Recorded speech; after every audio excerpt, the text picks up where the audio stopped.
All this week, CNN is uncovering America with a new look at Asian American faces, people, and stories. And Kwon has been helping us explore the particular challenges that Asian Americans can face. He won last season's Survivor. It's the competition that you recall that was divided by race. And Kwon joins us now to talk about some of his own experiences. Thanks for being with us. Morning, Karen. How are you? You know, it was interesting. Did you know when you signed up for that Survivor that they were going to be separating you all based on Asian American, Latino, African American, and Caucasian? Absolutely not. In fact, if I'd known, I probably wouldn't have done it.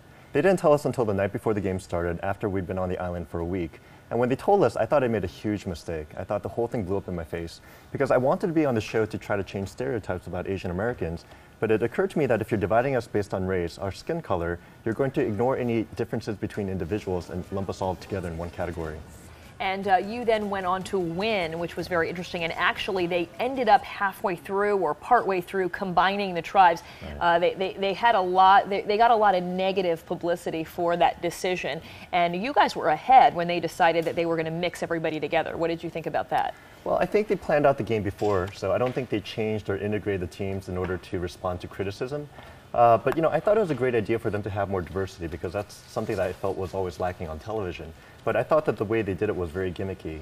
But ultimately, I think we had a very positive story because I was able to lead a multi-ethnic coalition of people who stuck together to the very end without betraying each other. And you are giving us a little bit of a words from one of the sound bites. Let's hear for 1 second what you're saying here. I honestly was stunned. I mean, this is crazy. I mean, on one hand, I think it's a great opportunity because I think it's wonderful that there's more minorities. At the same time, I'm a little bit worried that it might play out to caricatures and stereotypes. So, I don't know, it'll be interesting to see how things play out. And then the way they played out is that you won. Did anything having to do with the fact that you were Asian American give you an advantage in your opinion? I don't know if it was an advantage. I think there are things that I've learned over the course of my professional life, and these are things that we talked about in the glass ceiling piece. I think as an Asian American, I've learned to become very conscious of the way that I appear to other people. And as a result of that, I've learned how to modify my behavior to relate to people that I'm working with.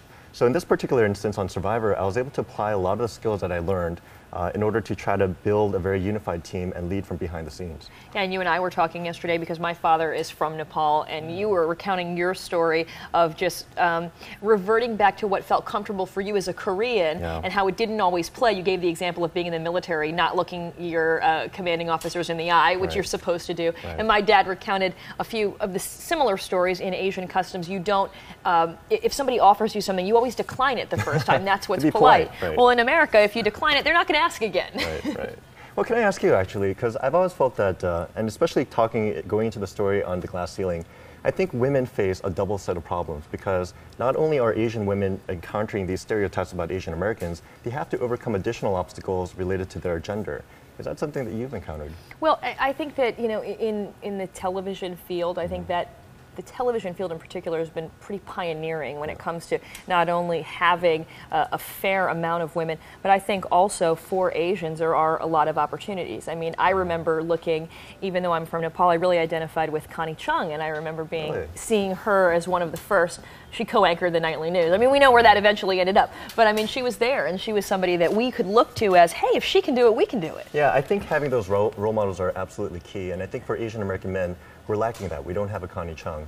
And I think that's why reality shows are actually so interesting, because if you look on television, it's reality shows that are casting the most Asian American men and having the most diversity. So that's if you look interesting at when you think about it. Survivor, American Idol, Amazing Race, you just see a lot more portrayal of people as individuals. And my hope is that ultimately, as we see more and more of these men on television, it'll prove the point that you can have a major television franchise carried by a minority, and that in turn will lead to more scripted roles for men. If it weren't for Sanjaya Malakar, I don't know if American Idol would have been as popular this season.